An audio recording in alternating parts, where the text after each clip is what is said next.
Hey guys, Avatar here, welcome back. Nice little important update to Rust here.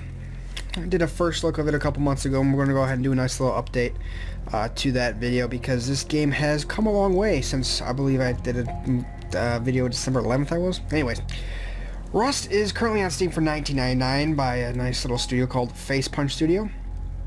It is pegged as a survival game, okay? It used to be a survival zombie game, but now it is just a survival game. They have got rid of the zombies! Very interesting indeed. So, without the zombies, it is still a very survival game. So we'll go ahead and take a quick look here. Unfortunately, the graphics and pretty much everything else are exactly the same.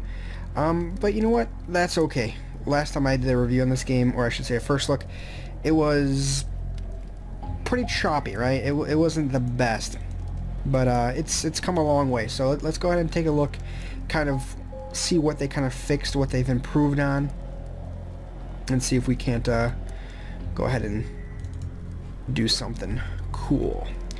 So as I played this game last night, I befriended somebody who let me into his house, his very good home. Whoa, let's see if I'm still here. Yes I am. Very nice.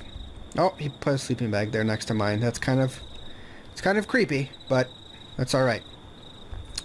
So, welcome to Rust, ladies and gentlemen. What the hell? I'm disoriented. Did he trap me in? He trapped me in. That son of a bitch. Oh my god, now I'm locked in here. Well, this is horrible for a first, like, being trapped in here. Well, excuse us one moment while we find a server so I can... Oh my god, I can't believe that happened. Alright, fine, fair enough. Such as Rust, okay? Survival game. Anything can happen. Pretty exciting. Let's find a server with a little bit less population, shall we? So we don't get shit on. Pro Rust. Fastcraft, whatever. Well, for demonstration purposes, this will be fine.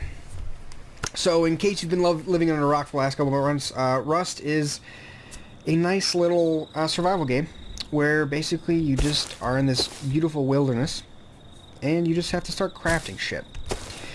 So as I go ahead and start crafting this shit, let's talk a little bit about what they've improved since my last video. They have greatly improved the actual overall gameplay as far as fixing graphical bugs and latency issues and lagginess, which was one of my biggest issues I had with it last time. Also notably, they've got rid of zombies, which is very nice. Now they've replaced zombies with red wolves and red bears, which they say is just kind of a placeholder for something else to come. So we'll go ahead and find out what that is one day, I suppose. But that brings us back to basically what is Rust. Well, as you can see, we spawn in the middle of nowhere, which really the whole map is nowhere. It doesn't really matter. You spawn with a rock, a couple bandages, and a torch. Obviously the torch is used at night, okay? Use the rock to get wood, and you also have to find boulders. So let's see if we can find any boulders around here.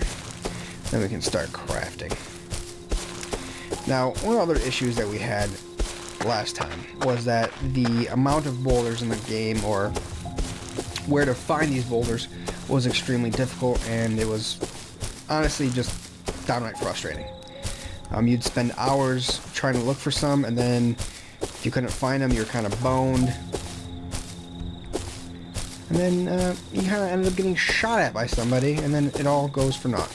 So we'll go ahead and find some rocks. Might be encountering the same very problem as we're looking for boulders. I will talk about those sleeping bags we saw a few minutes ago.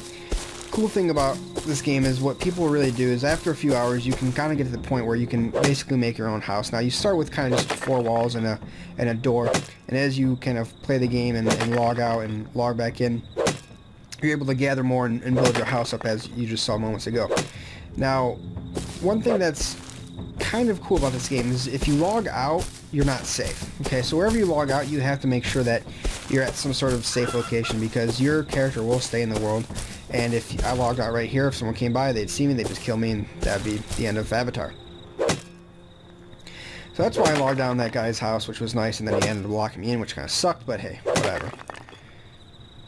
Now, the catch-22 is that if you get far enough in this game where you build your own house and you build your, you know, supply sheds and everything, and you start to like put all your stuff in there, you can actually build a sleeping bag, at which point if you do die, you'll respawn at your sleeping bag. So even though there is permadeath, it's really not, I mean, it is permadeath, but like in that sense, you can kind of have the majority of your gear or your supplies kind of in your house safeguarded, and then you can go ahead and if you do die, you'll be respawned there with, you know, all that stuff. You know, you lose anything on your character, but you still get to keep the other stuff. That being said, I know there are people that end up like raiding people's houses and stuff, and if you had enough people and enough resources, I'm sure you could probably take down any house or whatever, but the game's pretty interesting nonetheless. So let's see if we have enough here to craft something. Alright, so as far as survival games goes, it's pretty simple here. So we're going to have all our crafting options over here. In case you're like a freaking moron like me and this window ever goes down, you just click crafting up here, guys. It probably took me 10 minutes to figure that out. Alright, so we want to make an axe. Or a stone hatchet, if you were. Go ahead and make this. Now, last time I played this, these tickers have definitely increased as well, so it does take a little bit of time to craft things, which can be a little bit annoying, but hey, it's whatever. Do-do-do-do-do-do. Awesome. Alright, so now we have an axe. It'll make gathering things quicker, and then we'll be able to hunt some wildlife for some food, and then we will show that mechanic as well. So the thing is, that's someone's hut right there. He probably just made that just so he could log out. Which... This AI is supposed to be better, but he was just kind of sitting there taking my axe for a minute there for some reason. But if you ever saw my previous video, you would know that the wildlife kills and hunting was a lot more laggy. The entire game was just a lot more laggy and just a little bit harder to play. But they've really polished this up, which... yeah, that shit's happening right now, guys. Think we should... Alright, let's try to take the bear on. Oh, shit. Oh, God. Alright, so that's something that you don't want to do. That's kind of funny to do. Handle this death condition. Bear, carrot. Okay. Well, I don't have a camp, so... Oh, the hell just... Okay, now there's just a shit ton of bears just rushing me. Okay, so this is for your viewing pleasure, guys, as I'm about to get hunted down by fucking wolves and bears. Okay. This is a little awkward. Shit, oh fuck. Oh god, I don't know what I was saying now. Just want to demonstrate the cookie mechanic. Okay, they're still chasing me. And they caught me. Let's see if we can... I don't get chased by animals very often, so I really don't know how long they'll chase me for. Okay, I guess until I die. Die, you animal demon dogs! Oh, God. Alright. Yes, alright. Funny, very funny. Okay. Is there any animals around here? No. Alright, lovely. Okay. Well, back to gathering supplies. So, I mean, I'm very impressed by the ability that they have had to, just in the last 2 months, to really improve on this game significantly. It seems like last December they had a couple big survival games come out with Rust, 7 Days to Die, the DayZ standalone, as well as Nether. That time, Rust showed promise, but, you know, wasn't as polished as, let's say, DayZ, or, not saying that DayZ's really polished at all, but wasn't as polished as DayZ or perhaps Nether. Definitely better than 7 Days to Die. That game is just, that game should not be being sold right now. Anyway. They've just freaking done a lot to this game. It's legitimately playable now, and it's very pleasant as well. There's really I mean, this game is still in alpha. Really? Are you fucking kidding me right now? Come on, dude. These wolves know I'm trying to fucking make a video here. So, the game is still in alpha, which is interesting seeing as how the Steam page shows it as now available, which leads you to believe that it's not an alpha anymore. But then as soon as you click on it, you realize, oh, it says, oh, this is an alpha game, which is fine. It's funny, it's whatever. But I digress. The game's definitely a lot playable than it was, and the game, I think personally now has surpassed those other survival games that I previously mentioned. So it's definitely interesting. If we can just show a little bit more crafting as soon as these fucking wolves stop chasing me. Which I don't think is going to happen. But look at all these boulders I could craft. Yeah, maybe I can kite them or not.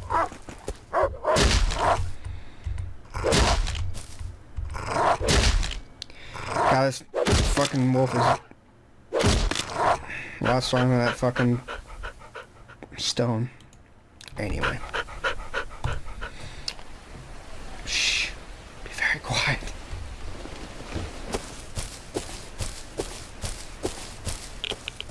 Well, now we're radiation. So we can talk a little bit about this now. So after you can get some good old gear and some old resources, you can start to craft better and better stuff. Well, besides, you know, guns and longbows and houses and walls and everything, you can also craft gear, or I should say, you know, equipment for yourself. And some of that equipment can be radiation proof, and there are these little like radiation zones without the map that you can basically end up kind of exploring if you have enough anti-radiation gear, or, you know, radiation pills or some sort of thing like that, you know, you can find some good gear and stuff. So it's pretty interesting. There's a lot in this game to do, especially if you join one of the more populated servers. But if you're not careful, especially in the populated servers, you're going to end up getting killed a lot. Now, with that being said, if you join a not populated server, because the characters don't really transfer over anything, your game can get really boring really quick. And there's nobody else playing with you. Oh, look at that boulder. By God, we are going to find that boulder, then we're going to find a fucking deer to eat, and then we will be good. And yeah, the little static noise you can hear in the background is the radiation meter, and you can see in the bottom right, it's going up. It's at 62 now, it's going down because I left the radiation zone. Usually anytime you see buildings like that, they're radioactive. So now, if you want to be a stickler, you could ask yourself, well, if they're emitting radiation, how is anything around them alive? I don't know. I mean, I guess I'm no astrophysicist, but it's a video game, guys. Come on. Oh, alright. So there's someone's home. How nice. So we'll go and craft a fucking stone hatchet. So as you see, you can make metal doors, beds, a stash, gunpowder, wood planks. Wood planks can make pillars, foundations, walls, doorways, windows. So you can get pretty much everything. Pretty cool. 9mm ammo, arrow, handmade shell. Your revolver, hatchet, crossbow, all that good stuff. So this needs cloth, metal fragments, and wood. You obviously get wood from trees. Metal fragments you get from melting ore in furnaces. A furnace you can go ahead and get by using stones and low-grade fuel. Low-grade fuel comes from animal fat and cloth, which you get from animals. So I mean, it's all a circle of life. It sounded pretty gay, but hey. So let's go ahead and see if we can't find some stuff. So, like I said earlier, they took out the zombies and they implemented red bears and red wolves. As right now, every time you kill one of those, they drop pretty good shit. I wonder if I can kill this guy with a hatchet. No, I guess not. Jesus, this guy's so fucking strong. Okay. Use my fucking healing. Alright, there we go. So you give me blood, cloth, animal fat, cloth, animal fat, cloth, raw chicken breast, cloth, raw chicken breast. So it actually gave me a decent amount of items, which is good. So let's go ahead and make a campfire real quick. 20 seconds to make a campfire. Blood, that's nice. But yeah, so that one animal gave us some animal fat, some cloth, which we can do a lot of different stuff with. So it's pretty exciting. Like I said, the red bears and red wolves can go ahead and they can drop, like they drop these little backpacks, which is kind of just like little like loot things, and they usually have some sort of resource in them, and they can also have like blueprints, so you're able to build other things as well. Let's go ahead and start that. Now, with fires and this kind of same way with like furnaces and everything, anytime you want to do it, you kind of just put whatever you want in it. And we'll go ahead and close that up. Now it's cooking our chicken. So as it cooks the chicken, it does take some good old time. It'll also it'll turn this wood into charcoal, which again is another resource. It's pretty interesting. This game, I like this game because it's kind of like DayZ, where you'll see a lot of kind of really good community, kind of cult followers too. There's some like things where I think I've read where in the scene where people have put like they've like built a house around somebody as their AFK, and when they come back they like make them dance for them or whatever. It's kind of crazy, but yeah. As you can see down on the right hand, I'm also comfort, so that's nice. I guess it could be cold or whatever. And it's a pretty nice game. What you kind of also want to realize is that it's at its core survival game. So if you're running at night with a torch around, like it's gonna attract other people if they're looking to kill you and things like that. So it's a very exciting game. Let's see here. Got some cooked chicken. Let's go ahead and eat that. One thing oh, come on, start that bad boy back up. One thing you realize is like this chicken, we eat it, it gives us 500 calories, which is pretty significant. A lot of other food in the game does not give that much, so it's important to make sure that you are, you know, always have a nice stack of food, because you can get behind pretty quickly.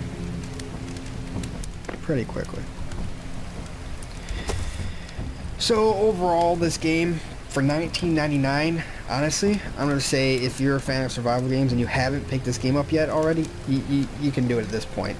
I think this game is honestly polished enough and finished enough at this point to warrant a $20 price tag. I think you'll get a lot more enjoyment than $20 out of it, even in its current state, which again is much better than 2 months ago. If they've improved it this much in 2 months, I can only imagine how much better they will make it, you know, to come. So I definitely think you can jump on the bandwagon now. The biggest, you know, issue people have with buying early access games like this is that by the time it actually becomes a full product, you might be burnt out with that. And I think that's a decision that you're kind of going to have to make for yourself, depending on how early you get burned out, or how easily, I should say, you get burned out on these games. So alright, let's go ahead. With that being said, guys, thanks for watching, and talk to you next time. It's time for me to hunt some fucking these boars? Yeah, let's go hunt some fucking boars.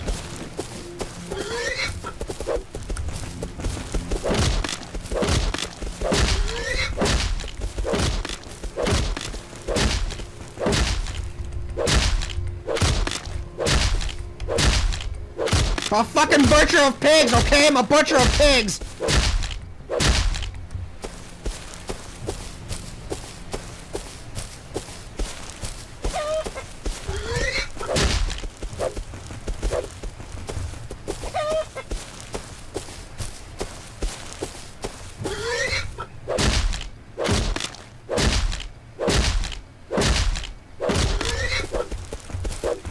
Squeal!